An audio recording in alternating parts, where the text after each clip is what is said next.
Assalamualaikum warahmatullahi wabarakatuh.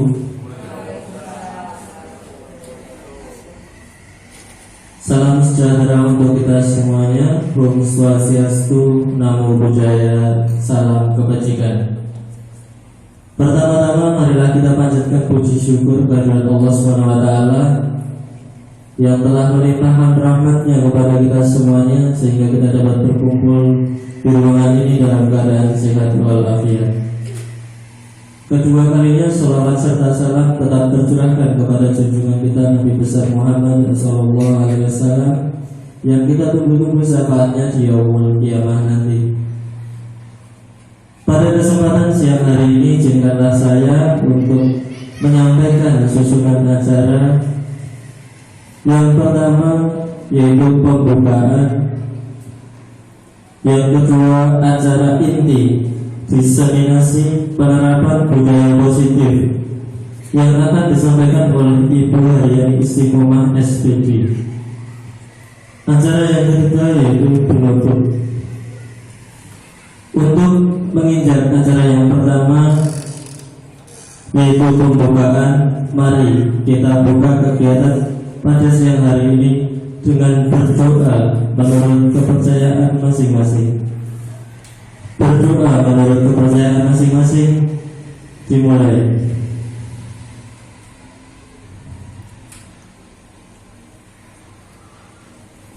Berdoa selesai.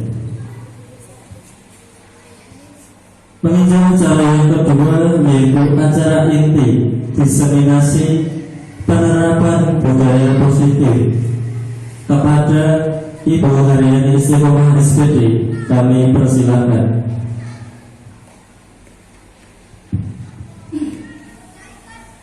Terima kasih. Bismillahirrahmanirrahim. Assalamualaikum warahmatullahi wabarakatuh. Yang terhormat Ibu Kepala Sekolah dan yang saya hormati rekan-rekan guru SD Negeri 2 Sumberjo, marilah pertama-tama kita panjatkan puji syukur kehadirat Tuhan Yang Maha Esa, di mana kita telah diberikan rahmat sehat dan kesempatan sehingga kita bisa berkumpul di SD Negeri 2 Sumberjo ini. Bapak Ibu guru yang saya hormati, sebelumnya saya ucapkan terima kasih yang telah menghadiri undangan dari saya, di mana ini adalah pengimbasan dari tugas saya sebagai calon guru penggerak angkatan 8. Di sini saya akan sosialisasi atau diseminasi penerapan penerapan budaya positif SD Negeri 2 Sumberjo.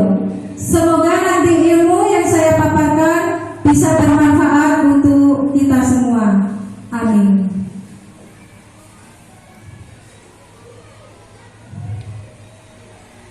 Budaya positif di sekolah yaitu salah satu perwujudan dari visi guru, karena visi guru tersebut harus mengandung nilai-nilai kebajikan sesuai tujuan pendidikan nasional yang dijabarkan dalam karakter profil pelajar Pancasila.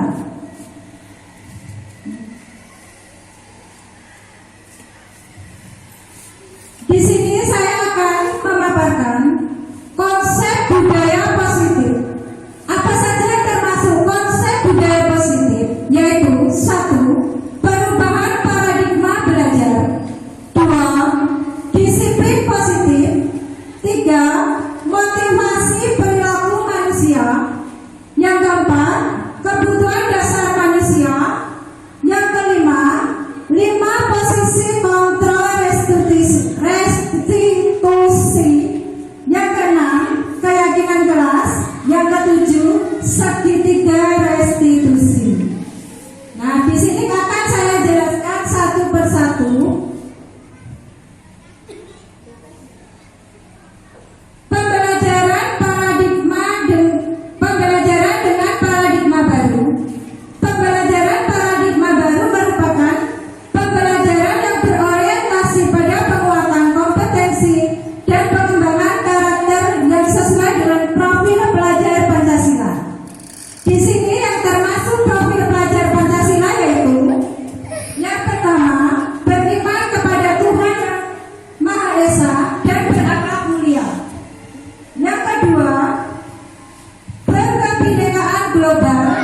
Yang ketiga, bergotong royong. Yang keempat, kreatif. Yang kelima, bernalar kritis. Yang keenam, mandiri.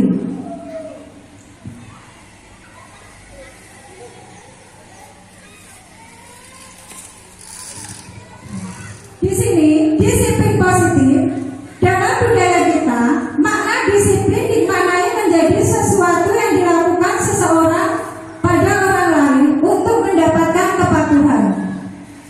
Kita cenderung menghubungkan kata disiplin dengan ketidaknyamanan. Nah, jadi anak-anak itu kalau disiplin dia merasa tidak nyaman karena harus menaati peraturan. Dia biasa menyatakan bahwa kata disiplin berasal dari bahasa Latin discipline yang artinya belajar. Kata discipline juga berasal dari kata yang sama dengan display, yaitu murid. Untuk menjadi seorang murid harus paham betul alasan mengapa mereka mengikuti suatu ajaran tertentu, sehingga motivasi yang terbangun adalah motivasi intrinsik. Intrinsik itu dari dalam, bukan ekstrinsik. Ekstrinsik itu dari luar. Jadi intrinsik itu berasal dari kemauan anak tersebut, kemauan dari diri murid tersebut. Kalau ekstrinsik itu berasal dari luar, berarti ada iming-iming. Seandainya nanti nilaimu 100, saya kasih uang 1000. Atau kalau nanti kamu mengerjakan piket ini, nanti saya kasih hadiah permen, seperti itu. Itu ekstrinsik. Sebaiknya kita sebagai guru jangan memberi iming-iming. Jadi biarkan anak itu termotivasi dari dirinya sendiri, intrinsik, seperti itu. Disiplin positif ini ada termasuk hukuman, konsekuensi, dan restitusi. Ini ada juga ciri-cirinya. Yang pertama, hukuman. Sistem tidak akan berjalan bila murid tidak takut.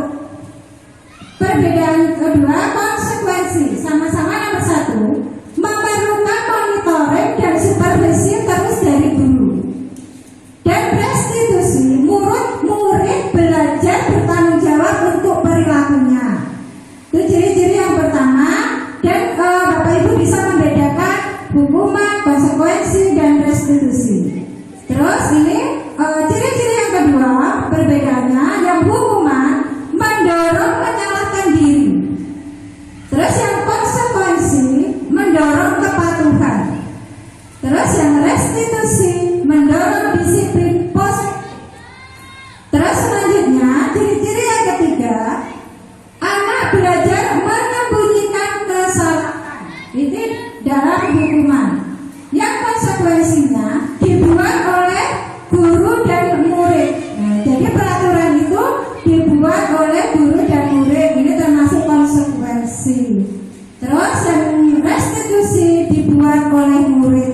Nah, jadi ini kalau dulu peraturan atau kontrak kerja. Nah, ini perbedaannya. Kalau dulu kontrak kerja dibuat oleh guru saja. Terus ada perkembangan zaman dibuat oleh guru dan murid. Terus sekarang adalah dibuat oleh murid. Jadi peraturan dibuat murid dan yang mematuhi murid. Nah, jadi guru hanya mengarahkan saja. Jadi jangan membuat peraturan. Biarkan murid. Jadi murid biarkan kalian mengharapkan kelas kalian seperti apa. Nanti paling ada kan yang menjawab jujur Bu Guru, disiplin Bu Guru. Nah, seperti itu. Jadi biarkan anak yang membuat peraturan sendiri. Jangan kita sebagai guru tidak boleh. Ini perkembangan zaman sekarang ya. Terus selanjutnya ciri-ciri berikutnya yaitu dari hukuman mencoba mengontrol anak dengan penguatan negatif. Terus konsekuensinya mencoba mengontrol anak dengan penguatan positif. Restitusi, anak paham bahwa dirinya sendiri yang pegang kendali kontrol. Jadi anak tadi ya memegang kendali. Jadi anak sendiri yang membuat, dia sendiri yang memegang kontrol.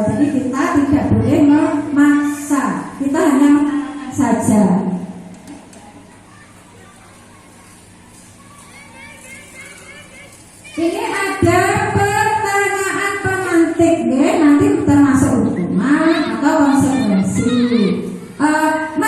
Mencatat 100 kali di dalam buku kalimat saya tidak akan terlambat lagi, termasuk hukuman atau konsekuensi, Bapak Ibu. 100 ya, kita simpan ya konsekuensi.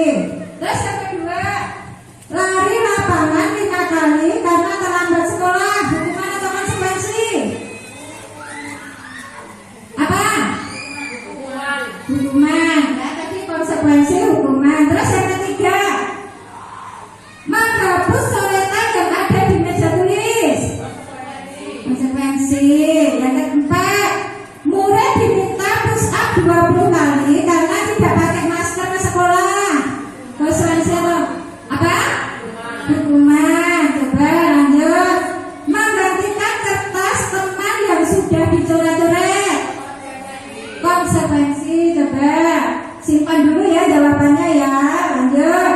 Berjemur di lapangan jam 12 karena mengobrol dengan teman, hukuman. Coba nanti. Yang selanjutnya, murid disuruh bertelanjang kaki karena tidak memakai sepatu hitam, termasuk apa? Hukuman atau konsekuensi? Hukuman. Nah, yuk. Nek Mbak Eri, ini ada jawabannya. Coba. Nah, mencatat 100 kali di dalam buku dengan kalimat saya tidak akan terlambat. Ini termasuk konsekuensi. Terus yang kedua, lari lapangan 5 kali karena terlambat sekolah, termasuk hukuman. Nah, ini berbeda lagi nanti kalau pas pelajarannya PJOK. Kalau PJOK dihukum 5 kali, berarti kan dia olahraga. Nah, berarti itu sesuai, berarti itu konsekuensi, berarti ini fleksibel ya. Tapi kalau pelajaran matematika kok dihukum lari lapangan, nyambung tidak itu Bapak Ibu? Tidak nyambung, berarti itu adalah hukuman. Terus yang ketiga, menghapus coretan yang ada di meja tulis, konsekuensi. Ya betul tadi. Terus yang keempat, murid diminta push up 20 kali karena tidak pakai masker ke sekolah. Nah, ini pas pelajarannya agama. Pas pelajarannya agama kok dihukum push up, berarti itu termasuk hukuman. Nah, kalau olahraga mungkin itu bisa menjadi konsekuensi karena dia kan push up olahraga. Terus selanjutnya, berjemur di lapangan jam 12 karena mengobrol dengan teman. Ini juga termasuk hukuman. Terus selanjutnya, murid disuruh bertelanjang kaki karena tidak memakai sepatu hitam. Nah, ini juga termasuk hukuman ya. Selanjutnya,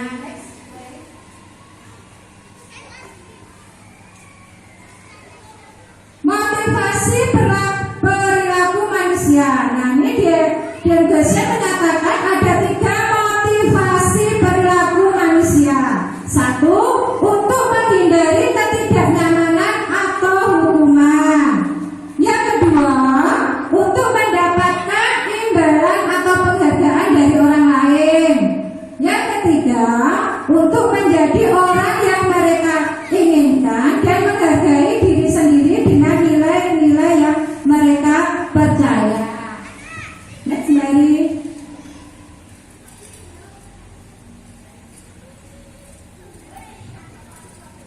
Dihukum oleh penghargaan saat kita berulang kali menjanjikan hadiah kepada anak-anak agar berperilaku bertanggung jawab, atau kepada seorang murid agar mempelajari sesuatu yang baru, atau kepada seorang karyawan agar melakukan pekerjaan yang berkualitas.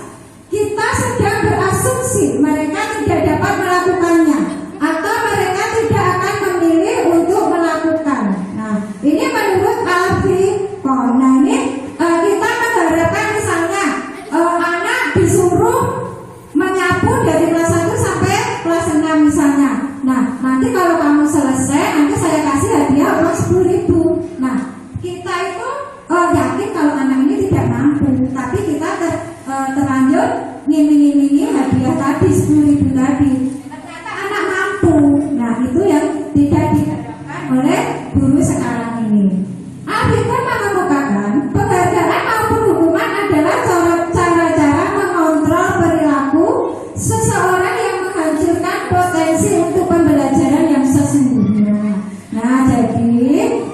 Bapak Ibu, sekarang mohon ya jangan ngiming-ngimingi, jangan ngiming-ngimingi hadiah. Nanti kalau kalian mendapat nilai 100, saya kasih uang 10.000, saya kasih permen. Sekarang tidak boleh. Biarkan anak timbul dari dirinya sendiri. Aku belajar supaya pintar. Nah seperti itu. Nah itu juga termasuk intrinsik tadi. Jadi bukan ekstrinsik. Kalau kita mengiming-imingi hadiah berarti kita termasuk ekstrinsik. Sekarang dulu tidak boleh memberi iming-iming. Nah kecuali kalau kita mengadakan lomba 17 Agustus itu ngasih hadiah, itu tidak apa-apa. Tapi kalau untuk pembelajaran saat ini tidak boleh untuk memberi iming-iming. Nah, jadi sebentar lagi kita akan 17 Agustus adakan lomba. Nah, itu boleh dikasih hadiah penghargaan. Itu terserah berupa apapun boleh.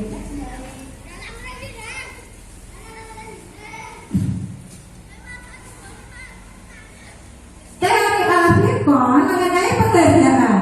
Penghargaan efektif jika kita menginginkan seseorang melakukan sesuatu yang kita inginkan dalam jangka waktu pendek. Terus yang kedua, jika menggunakan penghargaan lagi dan lagi, maka orang tersebut akan bergantung pada penghargaan yang diberikan serta kehilangan motivasi dari dalam. Nah ini tadi juga sudah diterangkan dari awal tadi ya. Kalau ayo belajar saja sama Pak Arif, nanti dikasih uang 5.000. Nanti dengan guru yang lainnya nggak mau. Nah seperti itu tidak boleh. Nah ini cuma contoh saja. Jadi jangan mengiming-imingi hadiah berupa apapun, tapi saat pembelajaran. Terus yang ketiga, penghargaan menghukum mereka yang tidak mendapatkan penghargaan, misalnya dalam sistem ranking. Mereka yang mendapatkan ranking kedua akan merasa paling dihukum. Nah sekarang ini kan kita ini ya gimana ya, kita itu kan ada ranking 1, 2, dan 3 ya. Nah ranking 1 misalnya buku 10, ranking 2 buku 7, ranking 3 buku 5. Nah seperti itu. Jadi pada selisihnya nilainya sedikit. Misalnya yang ranking 1 nilainya 90, yang ranking 2 nilainya 89, berarti nilainya cuma 1. Tapi perbedaannya hadiahnya, nah itu kan mencolok 10, 7, 5. Nah itu mencolok. Terus ada lagi juara 1, 2, 3. Nah juara 3 ini nilai rata-ratanya misalnya 85, yang ranking 4 84. Nah ini yang 85 dan 84, yang 84 itu tidak dapat hadiah apa-apa. Nah ini juga merupakan menghukum. Mereka merasa terhukum. Padahal kita tidak merasa menghukum ya. Padahal itu kayak seperti beri motivasi lah biar anak-anak itu belajar, biar dapat ranking 1, dapat hadiah ya belajar terus. Nah seperti itu ya kita ya. Nah ini sekarang ternyata tidak boleh. Terus selanjutnya, memberikan penghargaan dan hukuman adalah hal yang sama karena keduanya mencoba mengendalikan perilaku seseorang. Nah ini jadi penghargaan dan hukuman itu sama. Penghargaan itu yang angka selanjutnya yang agak gimana gitu.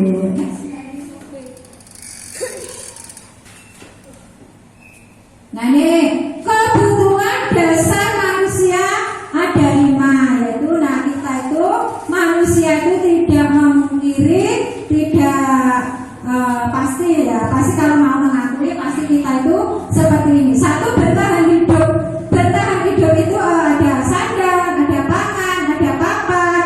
Nah itu jadi kita butuh makan, butuh pakaian, butuh tempat tinggal. Nah seperti itu. Yang kedua, kita butuh kasih sayang dan rasa diterima. Nah kita itu kasih sayang dari orang tua, dari suami atau dari istri, mungkin dari keluarga, dari teman-teman. Nah itu kita pasti membutuhkan. Terus yang ketiga, kebebasan. Kebebasan. Nah jadi kebebasan kita memilih. Misalnya hari ini aku mau pengen baju batik, hari ini aku pengen baju batik yang oranye.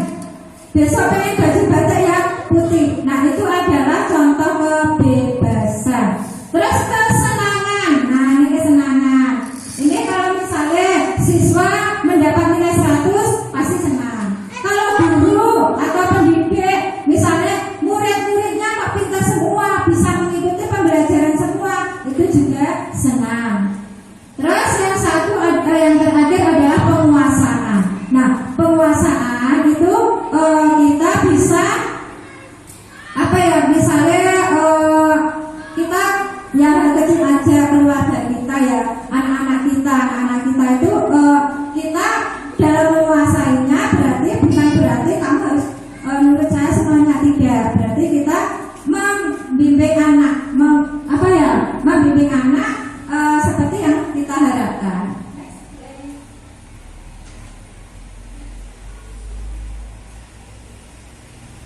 Contoh kasus kebutuhan dasar manusia. Ibu Amel, guru kelas 3 di SD Harapan Kita, sedang bingung menghadapi ulah salah satu murid di kelasnya, yaitu Rona. Beberapa anak di kelas 3 telah datang padanya dan mengeluhkan Rona yang seringkali meminta bekal makan mereka dengan paksa. Jika Anda menghadapi situasi seperti Ibu Amel, apa yang Anda lakukan? Menurut Anda, kira-kira apa alasan Rona melakukan hal tersebut? Coba.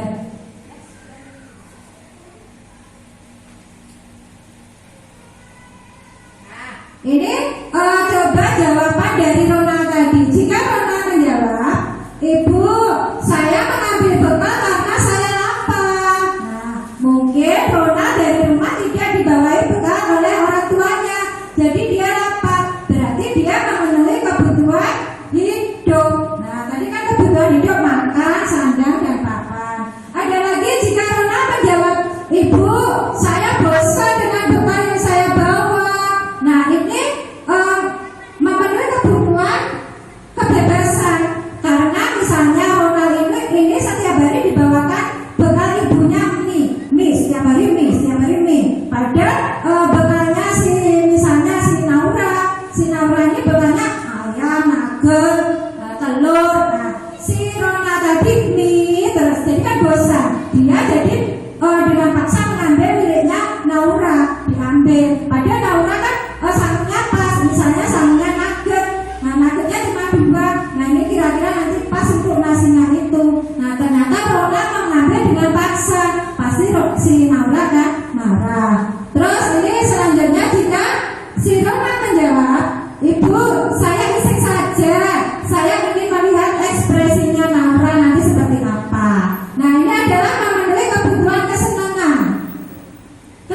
Jadi si Ronald ini senang kalau temannya marah, temannya nangis. Ini merupakan kesenangan dari hatinya.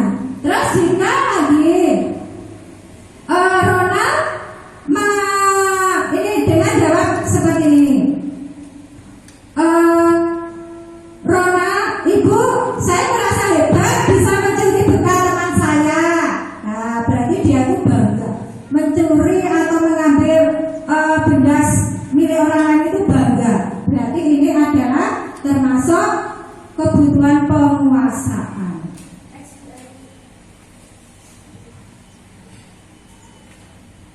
Nah, ini ada lagi contoh kasus. Cynthia, seorang anak kelas 2 SD Cemara, begitu tiba di rumah sepulang dari sekolah, menangis dan mengadu pada ibunya bahwa dia benci pada ibu Rama, gurunya. Menurut Anda, kebutuhan apa yang berusaha dipenuhi oleh Cynthia? Jika jawabannya seperti ini, bila Anda berada dalam posisi ibu Rama dan mendengar informasi dari Anda, dari ibunya Cynthia tentang perasaan Cynthia hari ini, apa yang Anda lakukan pada Cynthia besok ketika Cynthia masuk sekolah agar kebutuhan Cynthia terpenuhi?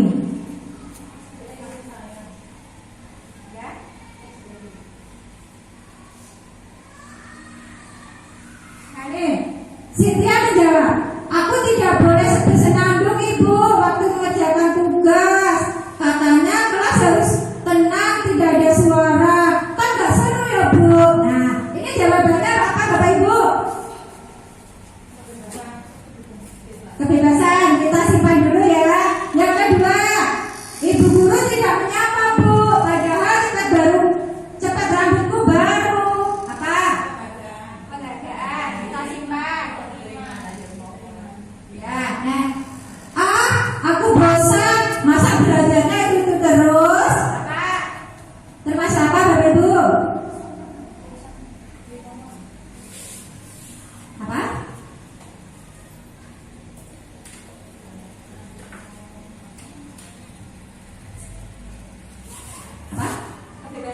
Oke. Terus yang selanjutnya, aku sebel karena gambaranku tidak rapi. Malah ibu guru menunjukkan ke teman-temanku di depan kelas. Kasih saya. Ya coba kita ya buka coba kita next Berry. Nah, aku tidak boleh bersenandung waktu mengerjakan tugas. Katanya kelas harus tenang, tidak ada suara. Kan nggak seru bu. Nah berarti termasuk kesenangan. Terus yang kedua, ibu guru tidak menyapa bu, padahal aku pakai jepit rambut yang baru. Termasuk kasih sayang dan diterima. Terus yang ketiga, aku bosan, masa belajarnya itu saja. Berarti termasuk kebebasan. Jadi pengen belajar yang lain. Terus selanjutnya, aku sebel karena gambaranku tidak rapi. Malah bu guru menunjukkan ke teman-teman di depan kelas. Termasuk penguasaan. Nah ini posisi kontrarestitusi. Posisi kontrarestitusi. Nah tuh. Satu, penghukum. Yang kedua, pemberi merasa bersalah. Yang ketiga, teman. Yang keempat, pemantau. Yang kelima, manajer. Nah ini perbedaannya dalam bentuk tabel antara penghukum, pembuat orang merasa bersalah, sebagai teman, sebagai pemantau, sebagai manajer. Nah ini guru berdua menghardik, menunjuk-nunjuk, menyakiti dan menyindir. Oh, kita tidak boleh ya, itu termasuk hukuman. Terus lagi pembuat orang merasa bersalah, berceramah, menunjukkan kekecewaan yang mendalam. Sebagai teman, memanjatkan alasan-alasan untuk murid-muridnya. Kalau pemantau, menghitung dan mengukur. Manajer, mengajukan pertanyaan-pertanyaan. Nah sekarang guru berkata, kalau kamu nggak melakukannya, saya akan hukum kamu lari lapangan. Atau kalau saya mengusir DC seperti itu. Terus kalau dalam pembuat orang merasa bersalah, kamu sudah mengecewakan ibu atau bapak ya. Kamu sudah misalnya Beta, kamu sudah mengecewakan ibu. Nah seperti itu, misalnya Beta tidak mengerjakan PR. Beta, kenapa kamu nggak mengerjakan? Kamu sudah mengerjakan ibu, sudah mengecewakan ibu, seperti itu. Terus kalau sebagai teman, Beta kerjakan PR ya demi bapak ibu. Nah seperti itu. Terus yang pemantau, apa peraturan? Nah tahu nggak peraturan kalau kalian tidak memakai sepatu hitam? Nah apa konsekuensinya atau sanksinya? Apa yang telah kamu lakukan? Apa yang terjadi sekarang? Nah terus manajer, apa yang kita yakini? Apa kamu meyakini hal tersebut? Kalau kamu meyakininya, kamu harus memperbaikinya. Kalau kamu memperbaikinya, jadi kira-kira hal tersebut akan menggambarkan apa tentang dirimu. Nah seperti itu. Jadi kita perkataannya ini bagus yang mana menurut Bapak Ibu? Yang penghukum, pembuat orang merasa bersalah, teman, pemantau atau manajer? Yang kita halus dengan murid sebagai manajer, ya betul. Terus hasilnya membentak, mendenda, menyalahkan orang lain. Nah itu dari hasil anak ya, yang terjadi pada anak. Terus pembuat orang merasa bersalah, menyembunyikan, menyangka berbohong. Nah ini menyembunyikan kebohongannya. Terus sebagai teman, ketergantungan. Nah jadi nanti kita seperti tidak dianggap oleh murid kalau seperti temannya, agak di atasnya dikit. Terus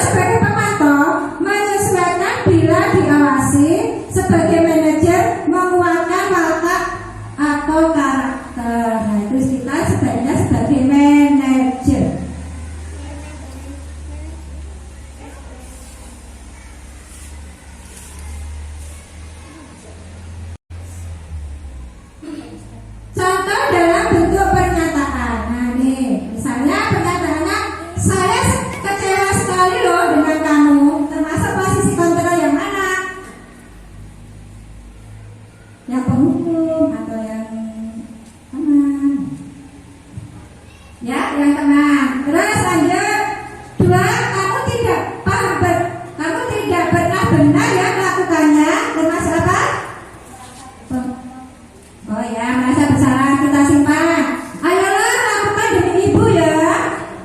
Sebagai apa? Teman. Ya, kita simpan. Terus bagaimana kamu bisa menyelesaikan masalah ini? Manajer, coba kita next play. Nah nih.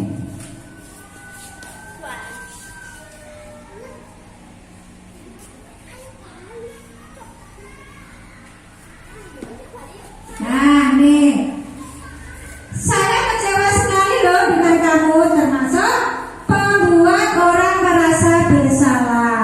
Terus kamu tidak pernah benar ya melakukannya, termasuk penghukum. Yang ketiga, ayolah lakukan demi ibu ya, termasuk teman. Dan bagaimana kamu bisa menyelesaikan masalah ini, termasuk manajer.